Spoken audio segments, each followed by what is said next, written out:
Buenas gracias. Buenas noches a todos. Hemos salido a la calle, las cámaras de este informativo, para saber si ustedes en la capital de España, Madrid, han notado este terremoto, este movimiento sísmico, y esto es lo que nos han contado.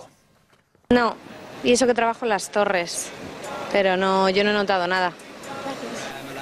Echando la siesta. Vale, Malamente he sentido así un poquillo. Digo, ¿esto qué es? Pero no le he echado yo a eso mucho valor. Sí, ha sido más o menos a las 5:30, creo, 5:15. Estaba en clase estudiando, bueno, en una sala de estudios estudiando y se ha empezado a vibrar todas las paredes, las mesas y tal, y creí que era paranoia mía por estudiar, pero no. Se ha notado bastante. Bueno, no me lo creía, estaba en la cama y de pronto se empezó a mover la cama y he dicho, pero bueno, ¿y esto qué ha pasado? Y mi madre, que está en el salón a la otra punta de la casa, ha venido corriendo también. ¿Lo has notado? Y se ha movido toda la casa, digo yo. Pues, sí, hemos notado. Estaba en la oficina y se ha temblado brevemente la silla y la mesa, un poco del ordenador, pero vamos, no te ha dado tiempo a reaccionar. Nos han llamado amigos y tal, pero no hemos notado nada. No, hombre, pues un poco suave, no ha sido demasiado fuerte, aunque en realidad pues inmediatamente lo identifiqué, ¿no? Como un temblor, como un movimiento telúrico. Más asuntos de la actualidad, porque se ha producido la segunda comparecencia de Jordi Pujol en el Parlamento de Cataluña en menos de 5 meses. El molt honorable se ha mostrado muy satisfecho de sus 23 años al frente de la Generalitat de Cataluña. Ha insistido en que no ha tenido depósitos fiscales en el extranjero y que la herencia recibida de su padre no procedía de la gestión pública. En una comparecencia de 5 minutos, Pujol se ha remitido a su declaración en los juzgados barceloneses de hace un mes. Ha arremetido contra los medios de comunicación y se ha quejado de que los diputados catalanes se hagan eco de ellos con expresiones como «esto no es serio, esto es un escándalo, hagan lo que quieran», ante las preguntas de sus señorías. El meu pare, en tots sentits, va ser un home de gran qualitat personal. Per tant, em ratifico amb tot el que vaig dir en el comunicat del 25 de juliol i en la compareixença del 26 de setembre en el Parlament y el que vaig declarar al jutjat el dia 27 de gener. El 17 de I no tinc enero. res més a afegir. Y no tengo nada más que I el diner de la deixo no procedia de la gestió pública. El dinero de la herencia ja ho no vaig explicar en el meu comunicat del 25 de juliol. la gestión pública, ya lo expliqué en mi Ho declaración. repeteixo ara amb tota rotunditat. Ahora con toda rotundidad. Escolti, sobre el debat Escuche, sobre el debate de los no últimos agafi ara años, com un fet de presumpció. no lo coja ahora como un hecho de producción. Estic molt tranquil. Estoy muy tranquilo. Quien no iba a declarar, tras acogerse al derecho de no hacerlo, ha sido su mujer, Marta Ferrusola. Pese a ello, sí ha contestado alguna de las preguntas de los diputados presentes. Ha negado que viajase a Andorra recurrentemente, pese a que un guardia civil así lo acreditó en el Parlamento catalán. Ha asegurado que sus hijos, casi todos imputados, se han criado con una mano delante y otra detrás. Y ha concluido diciendo que Cataluña no se merece la persecución a la que ella y su marido se están viendo sometidos. I a mi em fa pena, aquest diàleg. Molta pena em fa, molta pena. Catalunya no s'ho mereix, això. Eduardo, nuevamente los Pujol se escudan en la patria para no decir nada. Pues efectivamente, Beatriz, como todos los nacionalistas, los Pujol utilizan la patria y la bandera como guarida y puerto de corsarios. Su paradigma no es Jacinto Verdaguer, es Francis Drake, que alcanzó los blasones de la nobleza navegando de corso. Marta Ferrusola lo ha expresado con la impúdica claridad del que se cree y se siente la encarnación de la nación. Cataluña no se merece esto. Y tiene razón, doña Marta, Cataluña no se merece lo que usted y su familia le han hecho durante 30 años. Como un futbolista millonario pillado en fraude fiscal, el ex honorable Pujol le ha echado la culpa a sus abogados y ha demostrado que es un aventajado discípulo de Felipe González y de su célebre "no hay pruebas ni las habrá". Dicen, dicen, dicen y no prueban nada. También tiene razón don Jordi. La comisión parlamentaria que le investiga no probará nada porque casi todo el hemiciclo del Parlamento ha probado, ha paladeado y ha disfrutado al menos en un 3% de las bondades de los gobiernos de Pujol. Cuando tantos tienen tanto que ocultar, la omertá se convierte en ley y en pacto tácito.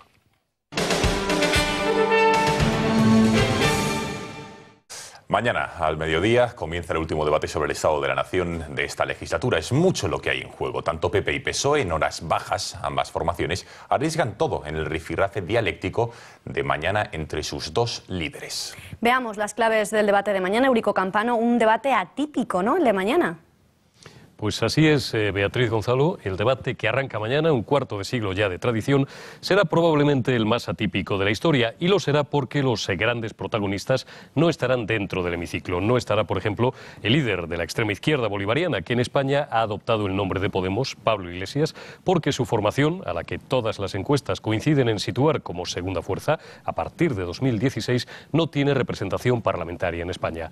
No estará tampoco Albert Rivera, cabeza de Ciudadanos, y al que los sondeos regalan también ya un turbión de votos robados, tanto a Rosa Díez como al Partido Popular de Mariano Rajoy, al que sus hasta ahora votantes ya no están obligados a volver a votar si no quieren hacerlo para frenar a Podemos. Con Rivera tienen otra opción. A cambio, escucharemos los discursos de Rajoy, que afronta su último debate, de momento, como jefe del Ejecutivo, y también del líder de la aún primera fuerza política de la oposición, Pedro Sánchez, que probablemente no tenga ocasión de volver a repetir, arrollado en unos meses seguramente o por Susana Díaz o por Carme Chacón. El objetivo de Rajoy será vender no la recuperación económica, sino la aplicación práctica de sus efectos. Ayudas a familias, a los dependientes o tal vez más becas, todo dependiendo del margen que le dé Cristóbal Montoro. Y eso sí, no hacer sangre con Pedro Sánchez, al que los populares cuidan como opción a la izquierda frente al miedo a los pro-bolivarianos. Por su parte, Pedro Sánchez hablará de tú a Mariano Rajoy, pero con suavidad, sin ponerle en aprietos, porque en todo están en tablas. Yo te ataco con Bárcenas, tú me respondes con los seres. Yo contraataco con la desigualdad social, tú me atajas con que al llegar al poder encontraste unas clases medias destruidas y 3,5 millones de parados fabricados por aquel arquitecto del desastre económico llamado José Luis Rodríguez Zapatero. Este es el análisis, es tiempo de saber cómo preparan las formaciones políticas PP y PSOE el estado en el que llegan sus líderes. Soraya Sáenz de Santamaría anuncia medidas positivas de Rajoy, unas propuestas que Antonio Hernando, del PSOE, dice que ya nadie se va a creer. Las clases medias españolas han soportado los rigores de la crisis y han demostrado que la clase media es la que vertebra un país, en la bonanza, pero también en las dificultades. Toca ahora devolverles ese esfuerzo y esa solidaridad. En el debate queremos denunciar con firmeza los incumplimientos, los recortes y el empobrecimiento de la clase media y de la clase trabajadora. Y por otra parte, presentar la alternativa del Partido Socialista a las políticas de la derecha. Lo que están viendo en sus pantallas es la estimación de voto en unas supuestas elecciones a la Comunidad de Madrid. Fíjense que la fuerza más votada sería el Partido Popular, con 38 escaños, 28% de intención de voto. Atención, caería del 51% de las elecciones del año 2011 al 28% actual. Sorpresa de Podemos, que irrumpe con un casi 25% de intención de voto hasta los 34 escaños. El Partido Socialista sigue en su caída hasta los 23. Ciudadanos irrumpe con sorpresa en la Asamblea madrileña en 21. Izquierda Unida casi fagocitada por Podemos, mientras que UPyD cede muchísimo terreno a Podemos. Como ven, el PSOE sigue su caída imparable en la Comunidad de Madrid, un descenso que no sabemos si el nuevo candidato socialista a la Asamblea, Ángel Gabilondo, podrá detener. Se ha convertido, tras unas pseudoprimarias de varios días, en el candidato oficial para intentar desbancar al PP de la región. Para el PP no tiene credibilidad haber sido ministro de Zapatero. Yo creo que al final el señor Gabilondo tiene un lastre muy pesado, que es que ha sido ministro en el gobierno más perjudicial en la historia de la democracia española, que ha sido el gobierno, especialmente el segundo gobierno, pero también el primero, de José Luis Rodríguez Zapatero. Y además lo hizo en un área especialmente perjudicada. El señor Gabilondo fue ministro de Educación en un país en el que había un fracaso escolar del 28%. Nueva polémica en el PP a raíz de las palabras de Celia Villalobos sobre el aborto. Preguntada sobre la única medida que ha presentado su partido para la reforma de esta ley, la relativa al consentimiento paterno, la vicepresidenta del Congreso aseguró este fin de semana que en el PP no tiene cabida la gente que dice no al aborto, como lo oyen. Que lo que no cabe en mi partido es personas que dicen no al aborto, no a las relaciones prematrimoniales. Hemos querido indagar dentro del Partido Popular para saber si es cierto que en ese partido no caben los que dicen no al aborto, y hemos recogido algunas afirmaciones como las que van a ver. El aborto no es un derecho, no lo es. El aborto es un fracaso de todas las mujeres. Ni un solo de los motivos que pudiésemos imaginar que en una contraposición al deber moral de cualquier ser humano de defender la vida de sus semejantes se pudiese anteponer. Lo único que me da es asco. No estoy de acuerdo con el aborto, pero entiendo que estamos en una sociedad que tiene que regularlo. Tiempo de análisis. Eduardo, ¿acierta a Celia Villalobos al decir que no tiene cabida la gente que dice no en el Partido Popular? Bueno, hasta ahora electoralmente sí ha acertado, Beatriz. Celia Villalobos es tan sutil como aparenta, de verdad, se lo juro. No es que sea una rara avis ni un verso suelto en el PP, es un cuerpo extraño que vale lo que pesa Pedro Arriola, y pesa mucho. Por eso a Celia Villalobos siempre se le ha permitido escandalizar, turbar e inquietar a la derecha sociológica, que es la que le llena al PP la urna de votos. Es tan partidaria de la barra libre para abortar que acaba de echar expresamente del PP a todos los que dicen no al aborto. Gallea Celia Villalobos en la aspereza del éxodo al que condena a los antiabortistas que están o votan al PP, porque como Arriola sabe que todos ellos son rehenes del Partido Popular. Unos porque tienen la olla en el PP y los otros porque siguen convencidos de que el Partido Popular es el mal menor. Oportuna y sutil, doña Celia los ha expulsado a todos en un año multielectoral. A ver si de verdad la hacen caso a usted. Y se van a buscar no el mal menor, sino el bien posible, ese bien que hace posible la vida de un niño, incluso en el lugar donde habita durante los primeros meses de su vida, el vientre de su madre.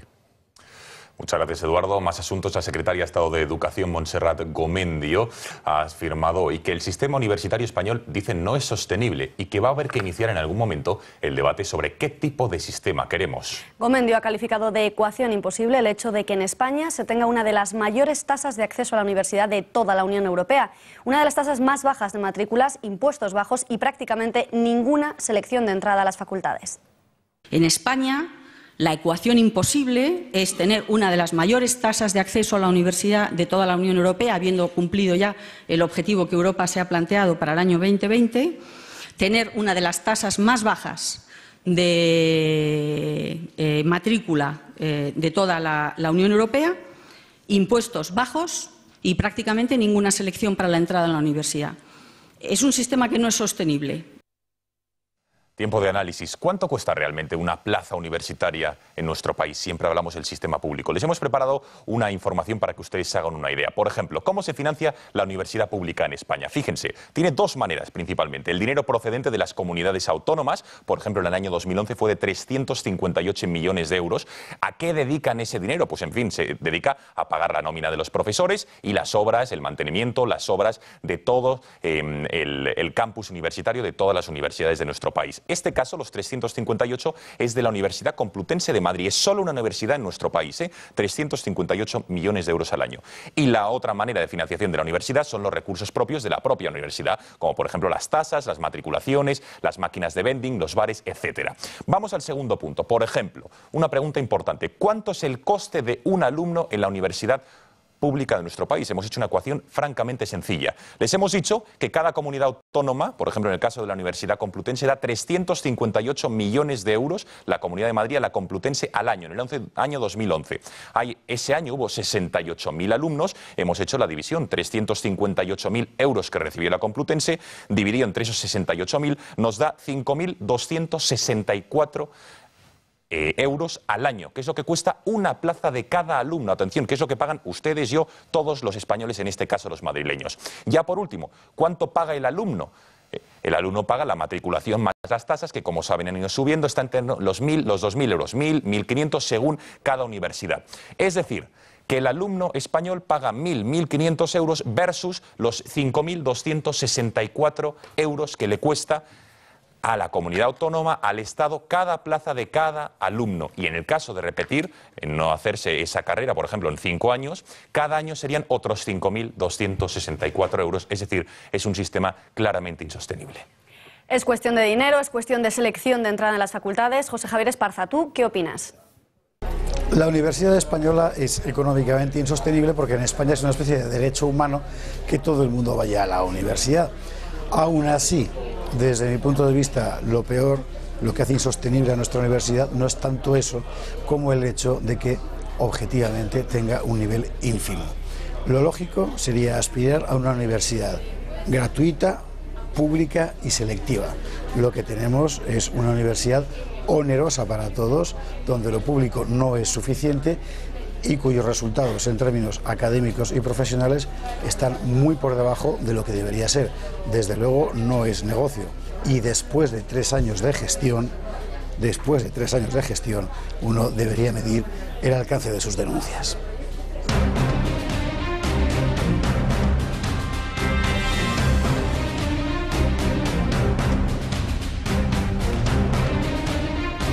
Lunes, nuestra sección más esperada, El Mundo en Guerra. Ricardo Ruiz de la Serna, muy buenas noches. Buenas noches. ¿Qué tal la semana? ¿Ha ido bien? Bueno, la semana ha ido bien en general, pero si vemos El Mundo en Guerra, ha ido francamente mal. Los distintos conflictos que hay en el mundo muestran que estamos lejos del mundo que desearíamos en paz, ¿no? Desde luego, en vez de un informativo, teníamos que hacer todo el informativo basado en esta sección. Bueno, nos centramos en un grupo que desde luego está dando mucho de qué hablar, que es Boko Haram. Antes de hablar de las últimas noticias, ¿qué es Boko Haram para que nuestros espectadores lo entiendan? A ver, Boko Haram es una organización terrorista, islamista, yihadista, que pertenece a la tradición suní dentro del Islam, que opera en el África Negra, fundamentalmente en el noreste de Nigeria, y está extendiendo su actuación hasta el Chad, Níger.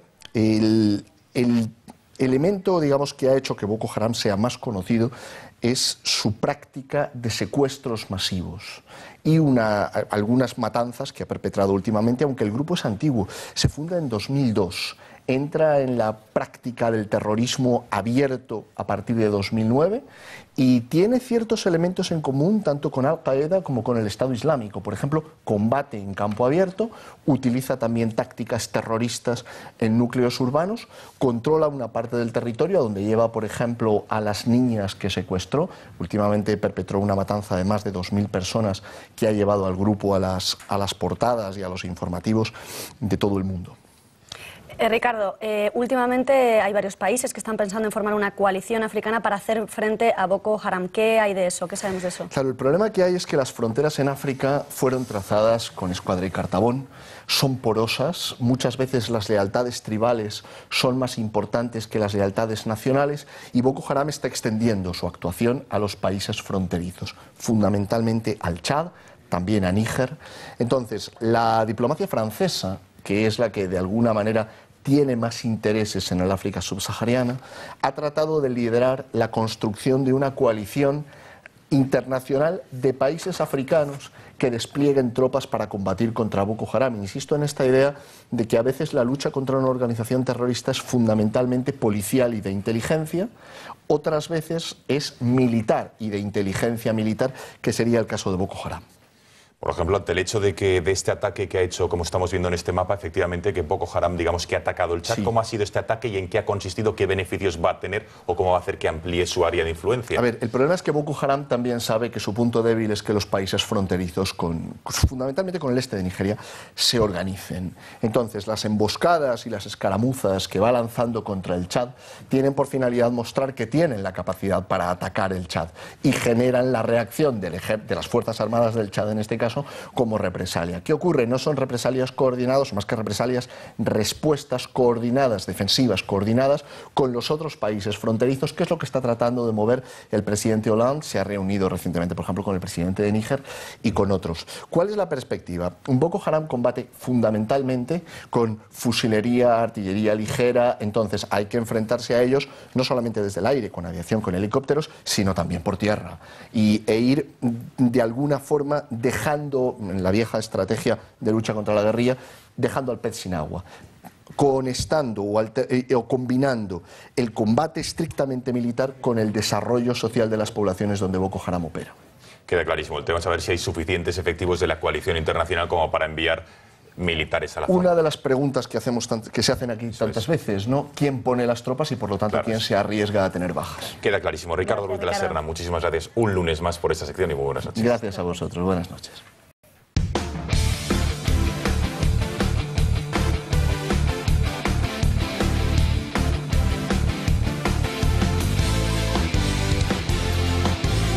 tiempo para los deportes. Juanma, ¿cómo está Fernando Alonso después de ese accidente? Si podemos ampliar un poquito la información que os hemos ofrecido antes. Fernando Alonso está perfectamente, pero su manager, García Abad, ha confirmado que se quedará unos días más en observación en el hospital de Barcelona, donde fue ingresado precisamente después del accidente que sufrió ayer en el circuito de Montmeló. Además, añadimos el comunicado que ha difundido esta tarde McLaren, que ha explicado que el impacto que tuvo Fernando Alonso contra el muro lateral fue provocado por las rachas de viento imprevistas. El equipo inglés aclara que Fernando no sufrió ninguna descarga eléctrica y que por tanto se quedó inconsciente por la fuerza del impacto contra el muro a unos 150 km por hora. Además, el manager del asturiano ha explicado, como ya hemos dicho, que Fernando Alonso está perfectamente, pero que se quedará unos días más ingresados. Y ahora pasamos al fútbol. Luis Enrique y Gerard Piqué acaban de comparecer en Manchester, donde el Barcelona jugará mañana para despejar las dudas que otra vez volvieron a aparecer después de perder contra el Málaga en el Camp Nou.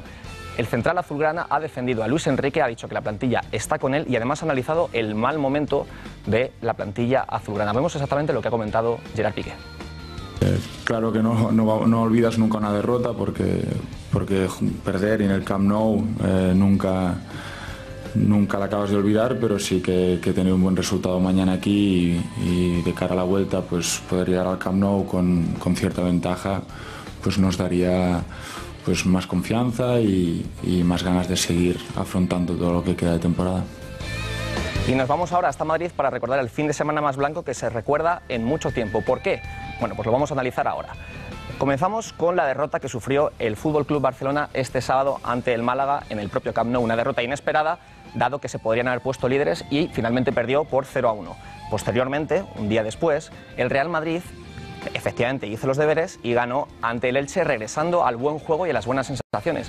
¿Qué provocó eso? Que se pusiera a 4 puntos del Barça y a 7 del Atlético de Madrid. Además, Cristiano Ronaldo marcó, pero no lo hizo Messi, por lo que se sitúa con 29 goles el portugués y adelanta en 3 al argentino. Además, el Madrid batió varios récords. Cristiano Ronaldo igualó a Santillana como tercer máximo goleador del Real Madrid. Casillas llegó a las 328 victorias de blanco y Ancelotti superó el récord con 78 victorias en 100 partidos de Mourinho. Además, hay una iscomanía en España, es indudable, y salió ovacionado de Elche por una afición rival. Y por último, lo vemos justo ahora mismo en pantalla, el Real Madrid de baloncesto consiguió su 25ª Copa del Rey ante el gran rival, el Barcelona. Esta victoria del Madrid de básquet se vio empañada por los abucheos. Comentamos rápidamente que la afición culé dedicó al himno de España en los instantes previos al partido. Juanma, muchísimas gracias, muy buenas noches. Gracias a vosotros. Beatriz, nos vamos con lo que ocurrió con lo que ocurrió. Este grupo Intereconomía organizó una jornada de oración para condenar los brutales asesinatos llevados a cabo por el Estado Islámico frente a la Embajada de Egipto. Así lo vivieron nuestras cámaras.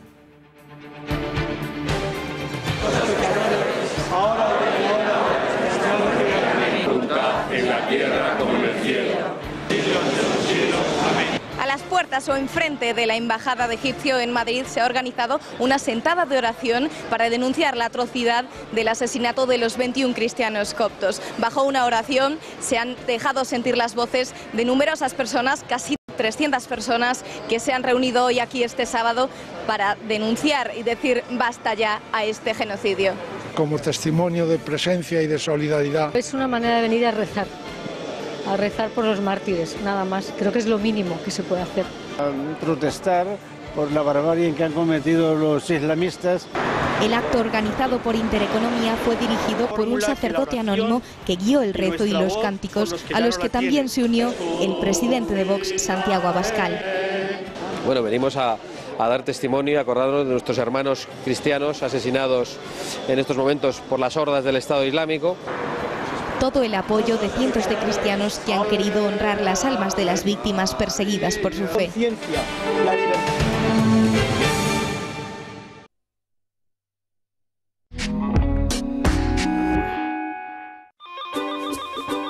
¡Y abajo! Hola, me están esperando, o sea que solo un consejo rápido. Hoy en día todas las casas están llenas de cargadores de dispositivos varios. Muchos ya no podemos vivir sin el móvil, la tableta o el portátil. En casa se quedan los cargadores. ¿Y sabéis qué ocurre mientras estamos en el trabajo, el gimnasio o el bar? Los cargadores nos roban energía. Si no los desconectamos de la corriente, no solo siguen chupando energía, sino que además acortamos su vida útil. De modo que una vez cargado el dispositivo, tenemos que desenchufar el cargador. porque con las nuevas tecnologías también llegan los nuevos trucos de ahorro energético. Voy... Todos los inversores sois como 2 gotas de agua. Sois fríos cuando os lanzáis a invertir. Todos tenéis un objetivo, que vuestros ahorros crezcan. Decís tener claro el camino, pero dais muchas vueltas a vuestras inversiones. No todos los inversores sois iguales. Nuestro asesoramiento tampoco. Confía en Phil Capital y toma el control de tu inversión. La fórmula personalizada que te ayuda a optimizar tus inversiones con el mínimo coste. Pruébalo en philcapital.com.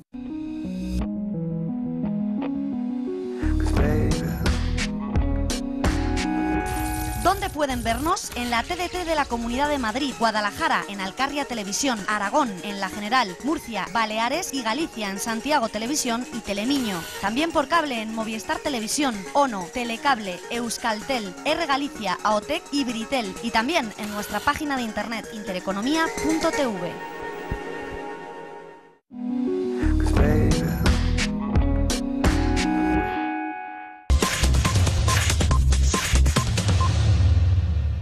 Bueno, aprovechando que está aquí el jefe, ¿serían ustedes tan gentiles de ponerme una fuente para poder beber?